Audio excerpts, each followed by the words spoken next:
warahmatullahi wabarakatuh. Alhamdulillahilladzi ja'alana minan nasihin wa abhamana min ulumil ulama'ir rasihin. Wassalatu wassalamu ala man nasaha dinuhu alyanal kafarati wat talihin wa ala alihi wa ashabihi alladzina yatamassakuna syari'atahu salihin. Amma ba'du. Pemirsa yang dimuliakan Allah Subhanahu wa taala, alhamdulillah kita sedang berada di bulan yang sangat mulia, Sayyidus Syuhur, yakni bulan suci Ramadan. Mudah-mudahan segala aktivitas kita di bulan ini dikabul oleh Allah Subhanahu wa taala dan diberikan balasan yang berlipat ganda. Amin ya Allah ya rabbal alamin. Selanjutnya perlu kita ketahui bahwa ketika Allah Subhanahu wa taala mensyariatkan ibadah puasa di bulan Ramadan ini, tentu ada tujuan. Apa tujuan Allah Subhanahu wa taala mensyariatkan ibadah puasa di bulan Ramadan? Jawabannya sebagaimana tertera dalam Al-Qur'an, surah Al-Baqarah ayat 183 adalah la'allakum tattaqun. Bunyi ayatnya lengkapnya, a'udzubillahi minasyaitonirrajim. Bismillahirrahmanirrahim. Ya ayyuhalladzina amanu kutiba alaikumus syiyamu kama kutiba alal ladzina min qablikum la'allakum tattaqun. Wahai sekalian orang-orang yang beriman, telah diwajibkan atas kalian ibadah puasa sebagaimana puasa ini telah diwajibkan pula kepada umat-umat sebelum kalian, agar kalian menjadi orang-orang yang bertakwa kepada Allah Subhanahu wa taala.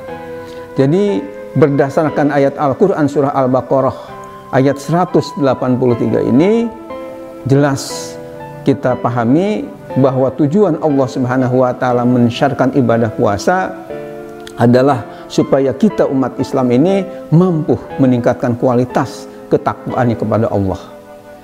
Pemirsa yang dimuliakan oleh Allah Subhanahu wa taala, pertanyaannya, kenapa Allah Subhanahu wa taala menghendaki supaya kita menjadi hamba-hamba Allah yang bertakwa? Ya, karena kata-kata la'allakum tattaqun, kata-kata la'alla menurut ahli ngaji, menurut ahli tata bahasa Arab, itu dikatakan adalah punya makna litaroji. Ya, di dalam kitab Nazom Imriti dikatakan walitarojin wa tawakuin la'al kaqaulihim la'ala mahbubi wasol. Jadi kata-kata la'ala itu adalah ada semacam harapan sehingga diterjemahkan dengan mudah-mudahan atau agar supaya. Ya. Jadi Allah Subhanahu wa taala mengharapkan, menghendaki kepada kita sebagai hamba-hamba ini menjadi hamba-hamba yang bertakwa kepada Allah. Pertanyaannya, kenapa demikian? Ternyata setelah saya tadaburi, setelah saya tafakuri, setelah saya renungkan, Allah Subhanahu wa taala sangat sayang kepada kita sebagai hamba-hambanya. Kenapa saya katakan sangat sayang kepada kita sebagai hamba-hambanya? Dengan bertakwa tadi, yakni mematuhi segala perintah-perintah Allah dan menghindari segala yang dilarang oleh Allah.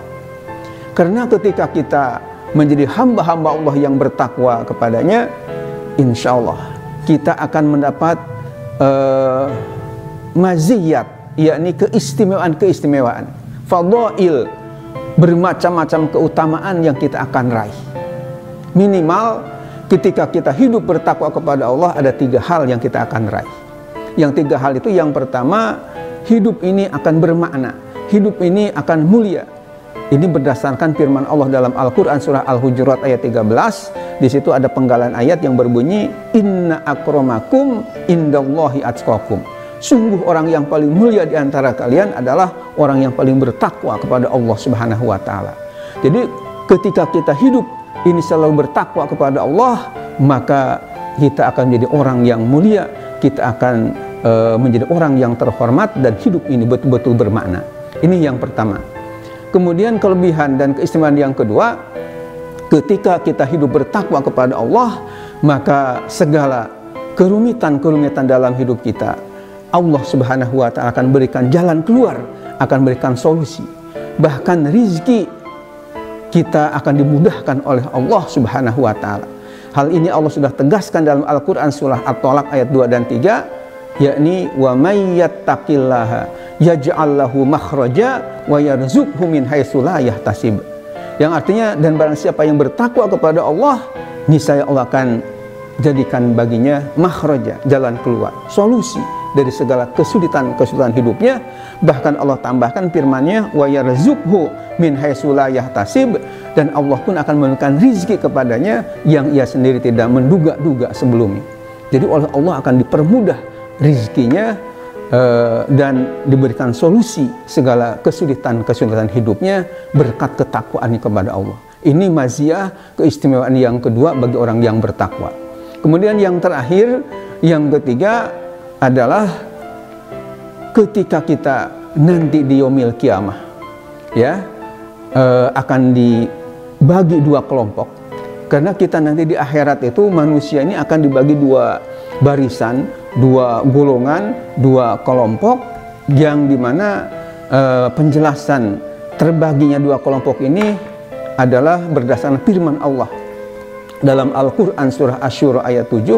Allah nyatakan dalam firman-Nya, a'udzubillahi minasyaitonirrajim, bismillahirrahmanirrahim, fariqun fil jannati wa fariqun fis sa'ir.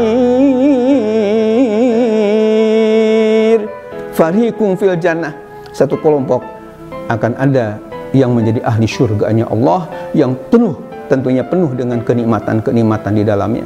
Wa fariqun fis sa'ir, dan satu kelompok lagi justru berada di dalam api neraka yang amat panasnya, yang luar biasa. Nah, orang-orang yang selalu bertakwa kepada Allah Subhanahu wa taala, Allah Subhanahu wa taala janjikan, dan janji Allah ini pasti akan terbukti. Dalam ayat lain dikatakan, innallaha la yukhliful mi'ad.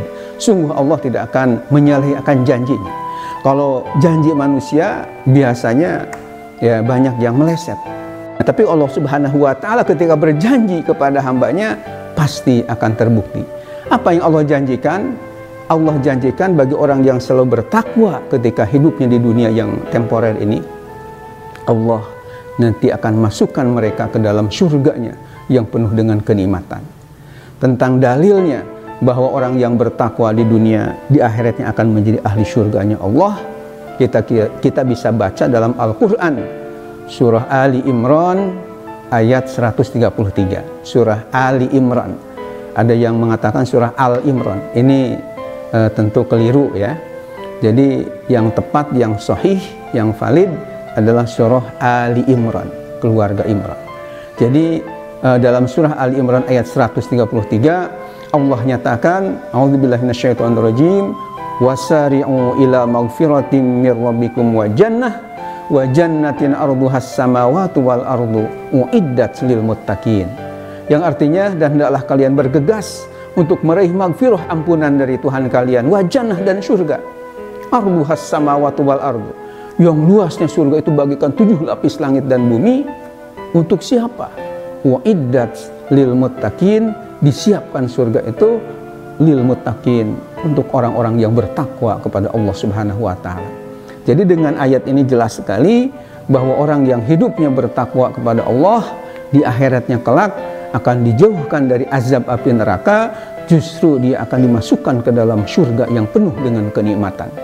Kesimpulan daripada tausiah singkat ini, mari kita selalu tingkatkan ketakwaan kepada Allah Subhanahu wa taala di bulan suci Ramadan ini, karena memang tujuan ibadah saum kita adalah la'allakum tattaqun, supaya kita menjadi hamba-hamba Allah yang muttaqin.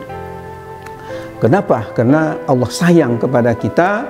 Ketika kita selalu bertakwa kepada Allah, saya katakan tadi minimal ya, Imam Ghazali sendiri sebenarnya tidak kurang 12 macam keutamaan bagi orang yang hidupnya bertakwa.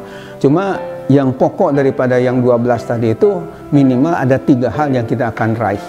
Yang pertama adalah hidup akan menjadi bermakna, ya, mulia dan terhormat. Banyak orang yang sekarang namanya tercoreng gara-gara narkoba, gara-gara korupsi dan yang lainnya. Ini mungkin karena ketakwaannya sudah mulai luntur. Tapi kalau selalu bertakwa kepada Allah, merasa diawasi oleh Allah, karena dalam surah An-Nisa ayat 1 di akhir ayat ada kata-kata innallaha kana 'alaikum raqiba, Sungguh Allah atas kalian selalu mengintai, selalu mengawasi. Tentunya orang tadi tidak akan terjerumus kepada hal-hal yang negatif tadi, sehingga namanya tidak tercoreng, sehingga hidupnya mulia. Ini yang pertama, dengan bertakwa hidup ini akan bermakna dan mulia. Yang kedua, dengan bertakwa segala kesulitan hidup kita, terutama dalam masa-masa COVID-19 ya, atau virus corona ini, tentunya kita sangat perlu bantuan dari Allah Subhanahu wa taala.